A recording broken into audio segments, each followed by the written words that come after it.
Now, the next topic, you guessed it, AI. We will be talking at AI. We're going to look at AI, how it not only helps us to make better decisions, but actually also how it's reshaping leadership, the workplace, and of course also the search for talent. A few of the topics that will be discussed here on this stage. And it is at a time where the rules are being rewritten. So that's why we can really look forward to another engaging conversation. And of course, we'll maybe hear also a little bit about the rise of the CAIO, the Chief AI Officer. It's another clear sign of the transformation phase that we are in right now. And of course, AI has opportunities, allows us to have more scale, more speed, but at the same time as well, there are risks involved. So that's what we're going to discuss. Earlier today, I already had the pleasure to introduce you to the moderator, and she's back once again, stepping onto the stage to moderate a session for you. She's a journalist, a world-class journalist, a media personality, a speaker, a diversity advocate, a champion for financial literacy, and an award-winning reporter with the voice of a generation. Ernestine CEO, and the panel is Pedro Uria-Recio, Chief Data and AI Officer, CIMB, Malaysia, and Thomas Kurczyk, Chief Information Technology Officer, Prudential Assurance. Please give them a warm welcome.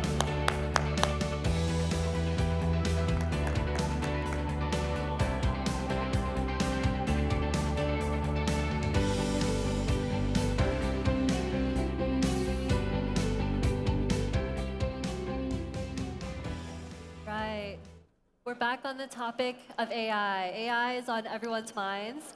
And I think what people really care about is how does it impact us? And a lot of those decisions are made in the boardroom, right? Which is where you guys sit, Tomas and Pedro. So in the interest of time, maybe we can just get started. So to lay some groundwork, how are you guys approaching AI in your respective companies when it comes to upskilling and hiring talent? So let me see it and adjust. So clearly, we are here all together, and there's only one topic on everyone's mind, which is AI. And naturally, this is happening in every single corporation, as well as happening in mind on most of the workers. What's going to happen? How the workplace we're going to shape, and how we can grow the talent, and how can talent capitalize from the change, and what is happening across. For us, actually, the journey started more than 2 years ago when we said that actually we as an employer, it's our obligation to equip every single person in the company, all the knowledge workers that are working with us, with the right set of skills, because our thesis at the time was that in the next horizon of 2 to 5 years, actually the AI will become a table stakes. Ability to collaborate and use AI will become a table stakes. So it'll be even more important, than arcane knowledge of using pivot tables in Excel. Ability to collaborate effectively will be critical. So we started the journey by making sure that we are able to upskill. First, provide an understanding, a level of understanding what is AI, because I know that everyone is talking about this, but still a lot of people think using AI as a verb and thinking it's a magic. So in order to apply it, you need to understand a bit more what is good at and what is not. And the second is make sure that we deliver the skills that are tailored for the role and the job that people are doing. And we did this division, department by department, job role by job role, delivering those trainings and skills to build up capability in the organization. And it is paying off. Pedro. So how are we approaching talent? I think AI transformation and digital transformation in general are all about human transformation. It's about people working differently. It's about people working more effectively. So in order to do that, you have to upskill your employees. So having training programs with universities, training programs with vendors are very, very important so that they get familiarized with new tools and new ways of working. And at the same time, you need to hire people externally. AI people are difficult to find, And companies have to become more innovative when it comes to hiring, having specialized incentives for those AI professionals, hiring mechanisms like hackathons where you can really spot the best people. And Pedro, I know that you wrote a book about AI. You've given TED Talks, right?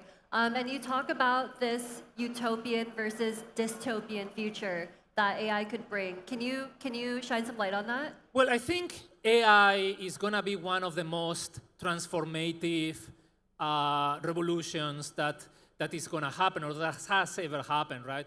Obviously, there are going to be good consequences. There are going to be a utopian side, but there could also be a dystopian side. I think on the good side, AI is going to generate an incredible amount of wealth for people. I think it's going to be positive for sustainability. I think it's going to be positive for inclusiveness. But on the flip side, that wealth that will be generated might not be equally distributed. So there might be an increase in inequality, and there might be an increase of centralized control away from the citizen, right? So I think companies and governments have to be responsible on how we are implementing AI in best interest of everyone. Yes, and when it comes to innovation from the boardroom, how are you guys thinking about that when it comes to using AI in your respective companies, positioning your companies for the future? So actually we started, just to follow up on the previous topic on the talent and equipping, making sure we equip everyone. Actually we did it as well for up to the C-suite, making sure that the C-suite is able to understand how to think and in a probabilistic manner, not in a deterministic manner. They are able to understand, because there's a big shift of mind when you start talking about applying AI and using AI from the processors to tools. But second, even provides an enablement for them to use AI as a thought partner. And simple example, most of you guys as well will have things like, I know, quarterly business reviews or board meetings to attend, and equipping the people that need to prepare actually and attend those meetings to train them how AI can help them to prepare for difficult questions, simulate an adverse scenario, and to make sure that they have the right answers for the right questions, and they thought about as well the messaging. So here it is really uncovers the power and how it trickles down. From the innovation overall is a strategic initiative for the company. We take a twofold approach. One is global, and the second is bottoms up. Not centrally building capabilities in the form of COE, but as well central expertise to tackle big, heavy lifting topics like data governance, ethics, compliance, but as well as deploying cross and universal capabilities like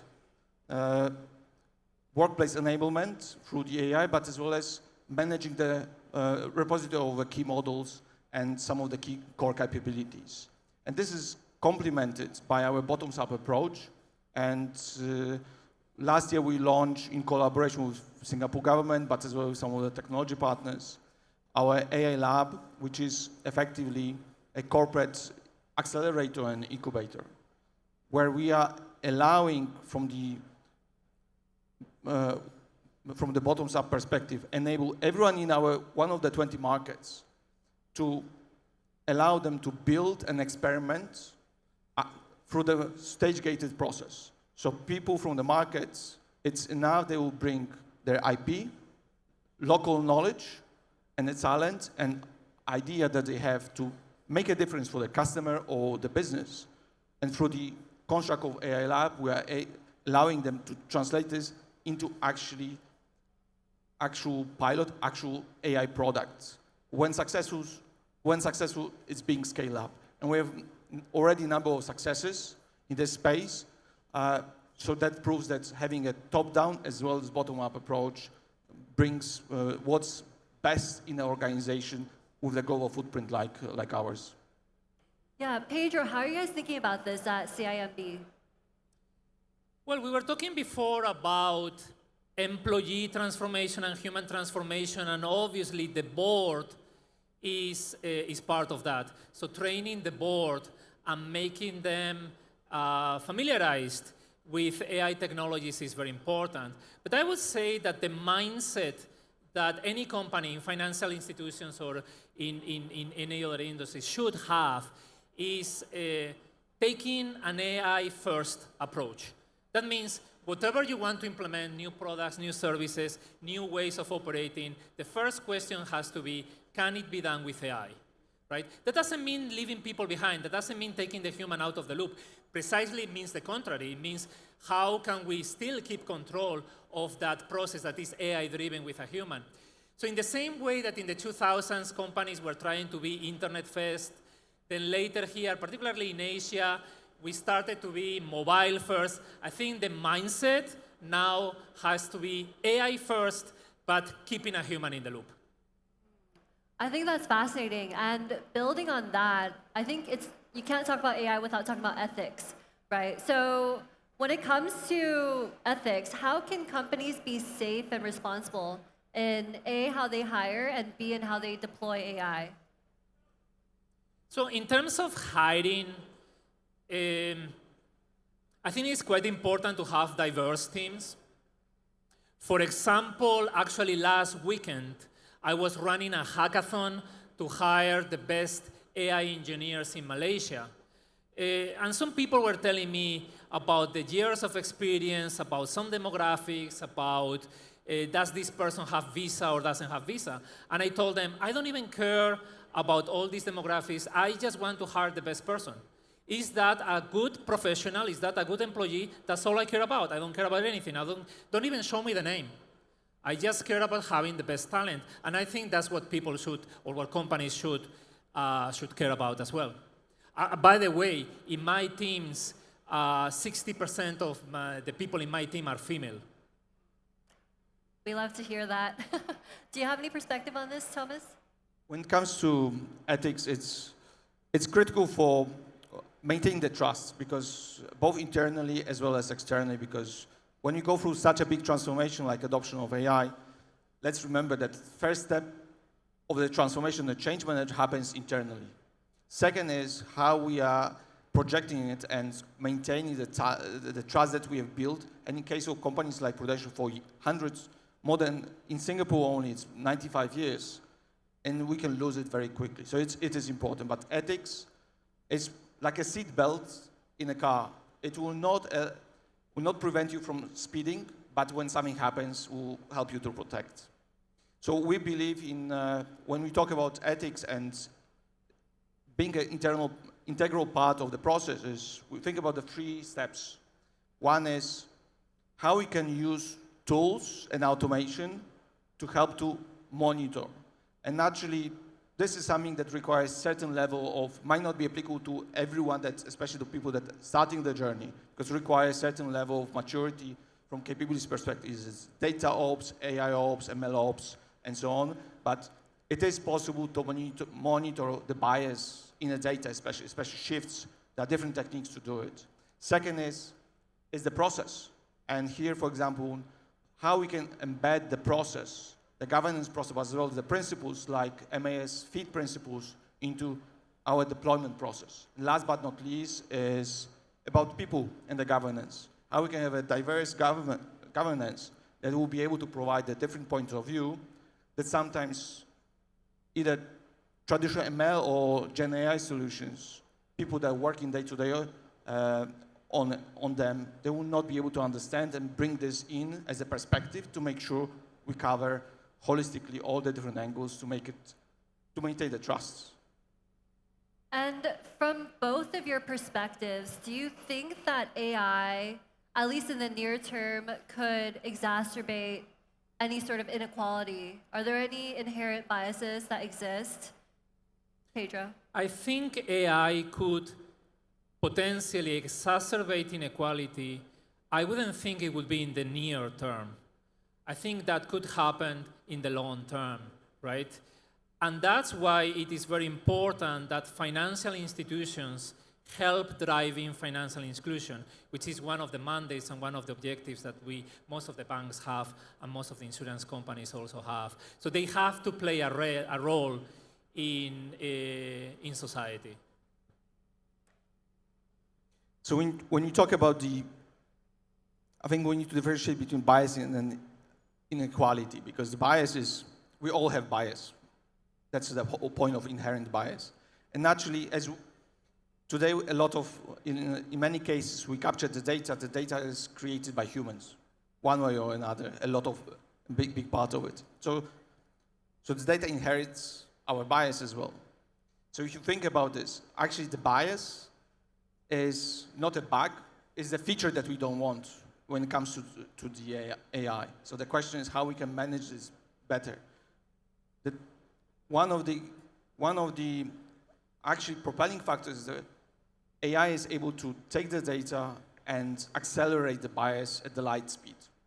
So this comes, the maturity of the processes and how we can internally help to manage this, referring to what I mentioned before. When it comes to inequality, I believe I'm positive and optimistic when it comes to application of AI in this space, because I believe that AI will get almost to cost zero for everyone. And this will open incredible opportunities for everyone across the globe. Where inequality can happen, it will be mostly in the short term, when the biggest shift is happening.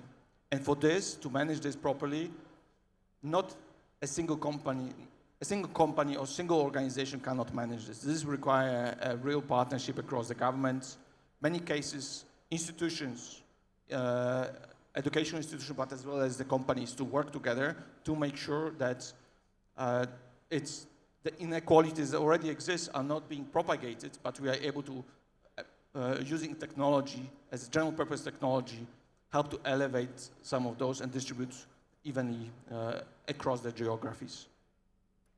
And I want to talk a little bit more about employment.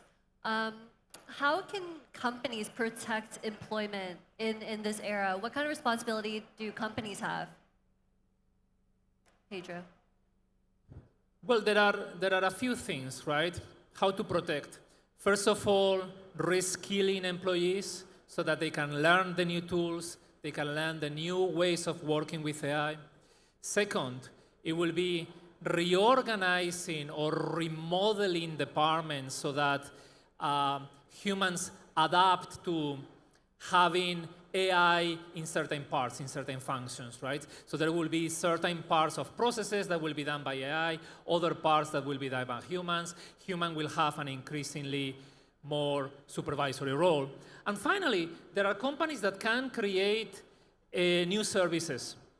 AI enables delivering new services to clients, for example, in financial institutions. So there are services like financial advisory, accounting, many services that you as a bank can provide to commercial customers with AI that you couldn't do before. So that's going to employ some people as well. I think in general, we have to protect employment, but we also have to create employment. I think AI is going to create employment in the short run. I'm very keen on hiring people in Malaysia. We are hiring a lot of people, and I am very proud and very bullish on Malaysian talent. We are a Malaysian company. Yes, and from inside the boardroom, how is it even possible to strike a balance between profit making and prioritizing people or prioritizing employment? Thomas, what's your thoughts on this? So first, I think we need to establish that protecting employment might not be the right mindset. Why? Because can anyone imagine a world where AI is not changing how we work and how we live? We know it's certain, it's going to change everything. So the question is, it's like, what can we do to make sure that adapt employment? Because it's like trying to prevent a tsunami wave. We know protection will not necessarily be effective.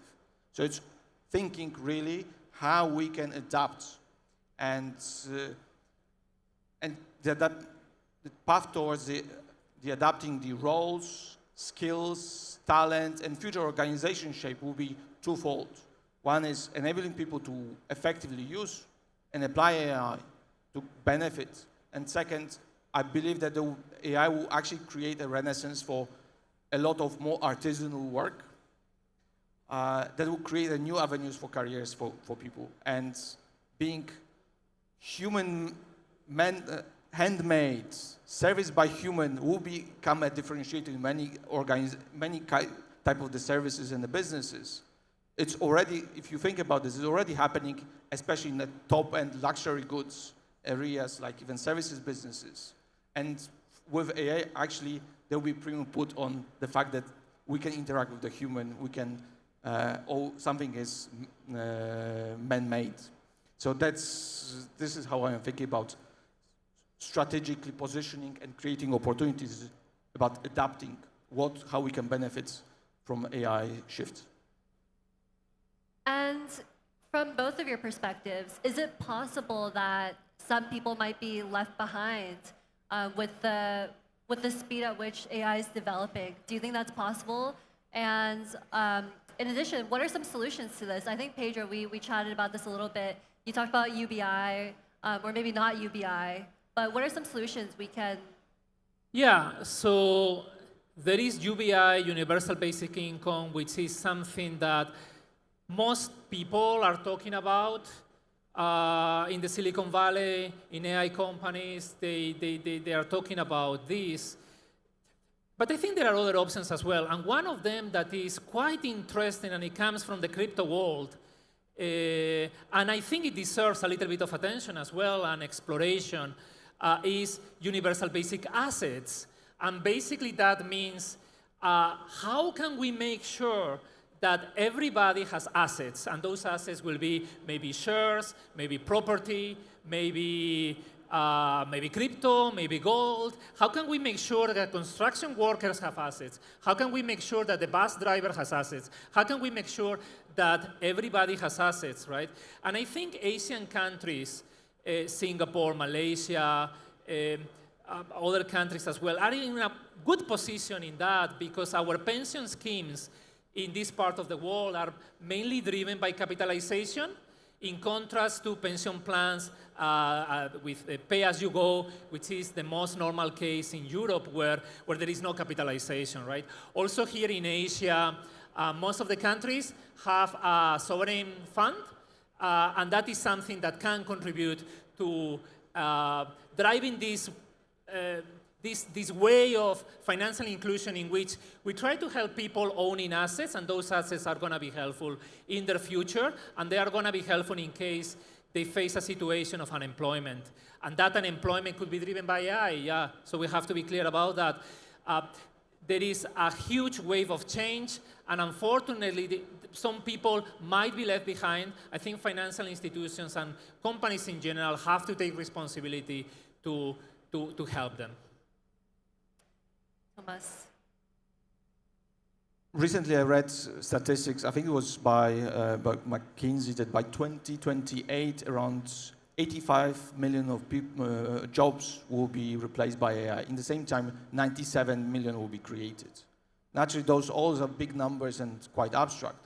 And I think the key question will be how the shift will going to happen. Because given the economics, the first area where actually there will be potential change in a shift that can result in driving further inequality will be actually in the markets with higher wages, because just the pure economics, it's just higher return on investment. This will not happen as fast necessarily in Asia, just because of the wage arbitrage, especially most of the markets. But the key question will be, when the 85% will going to disappear and 97 will going to be created, how those jobs will be distributed. And this is where we need to work as a corporates, as well as government, and as well sometimes non-profits. We need to work and think about how we can make sure that this distribution is equal through programs of incentives, make sure that the jobs the right jobs are being created in the places where they are needed. And the second is how to navigate and equip our people, citizens and employees with the right set of skills so they can capture the opportunities. And again, from both of your perspectives, during this time of rapid change, what will be the make or break for companies? Well, I think the make or break will be how to be AI first while keeping the human touch and keeping humans in the loop. I think first is, yes, understanding that we need to change, embracing the change, and driving this from the top. And many C-suite executives need to champion it and become chief experimentation officers, in a sense, to show it from the top. Second is ability to adapt the organization, because in many cases we will need to adapt the processes, engagement models, and sometimes even the business models when the AI will bring to fruition and maturity. And last but not least is ability to have the data, ability as an organization to manage and access the data, to capitalize on it, and have a sovereignty over their own data. Those will be some of the critical points for basic ingredients to make sure that AI doesn't break the company and the business that you're in. Yeah, and we have time for one more question. So, I mean, things are changing every single day, right? How can leaders anticipate change or what's going to happen next in this era? I'm struggling myself. I'm working in the field, I'm doing academic research in the field, and I'm struggling because the pace of change is incredible. And we just need to understand. My advice is just ingest, experiment, try and enable your people to do the same. Because in this, the surface area of opportunity is humongous. So if you want to manage this top-down and not enable people, you will never be able to capture the opportunities. So enable your teams and the people and encourage them, and start thinking about hiring people with the right aptitude, about especially curiosity and ability to experiment, test, verify, and bring it back. Because this is how you build the muscle. It's right now, in many cases, it's about the speed of repetition of the process and learning, because it's compounding. So faster and more experiments you can do, test, verify, you can go back with the learnings and capitalize on it. Pedro, I'll give you the last word. Yes, I agree. I mean, I think curiosity is the key skill that we have to learn, right? Curiosity, adaptability. There is going to be a lot of change, right? And finally, critical thinking. Critical thinking is quite important. A lot of people are starting to use LLMs to do web search. When I do hiring, I realize that young people are starting to rely on AI too much. And I would say that critical thinking is something that you should never outsource to AI. Critical thinking is something you have to do yourself. Thank you guys so much. This is all the time we have for this panel, but thank you, Pedro and Tomas. Let's give it up for them. Thank you very much. A great conversation. Much appreciated. Thank you. And we're staying on trend. We are going to now look after AI was rewriting or is rewriting the rules of leadership in the workplace. Now, let's look at playing field beyond the boardroom. What is happening between sovereign states?